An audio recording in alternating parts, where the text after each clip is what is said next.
ngon lành, chẳng thể đang yên bình trong giấc mộng. Mọi người trong cơn say, nào ai có để ý một vị vua thiên nhiên xuống thế sang làm người. Tại nơi mang chiên nghèo nàn vua trên trời, vì sao xuống thế yêu thương nhân loại, đã hy sinh thân mình để xuống trần. Vì Ngài yêu thương tôi và Ngài yêu thương anh, Ngài đưa lối cao sang chẳng tiếc chi khăn vàng, đem tình yêu vô biên vào trần gian cứu muôn người.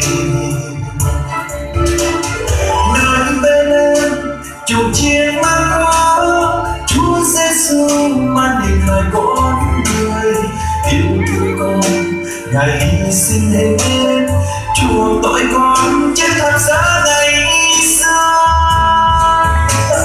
Ca vang lên ngợi khen con thánh, Chúa sinh ra nên chuộc chinh khắp hèn.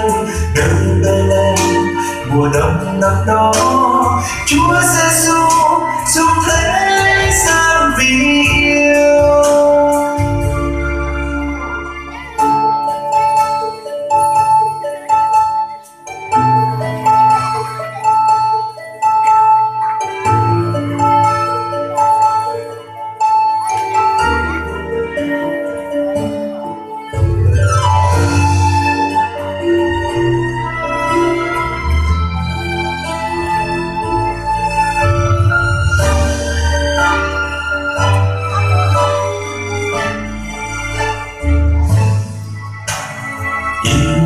Thương nhân loại, Ngài hy sinh thân mình để xuống trần. Vì Ngài yêu thương tôi và Ngài yêu thương anh, Ngài luôn ngồi cao sang chẳng tiếc chi thân vàng, đem tình yêu vô biên vào trần gian cứu muôn người. Nơi bên em chùm chiêng mang có Chúa Giêsu mang hình hài con người, yêu thương con Ngài hy sinh hết chuộc tội con trên thập giá ngày xưa. Ca vang lên người khen con thánh, Chúa sinh ra nên trùng chim khóc hèn.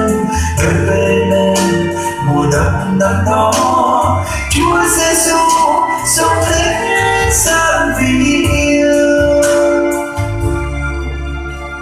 Nơi bên em chùm chiêng mang có Chúa Giêsu mang hình hài con người, yêu thương con Ngài hy sinh hết chuộc tội con trên thập giá ngày xưa.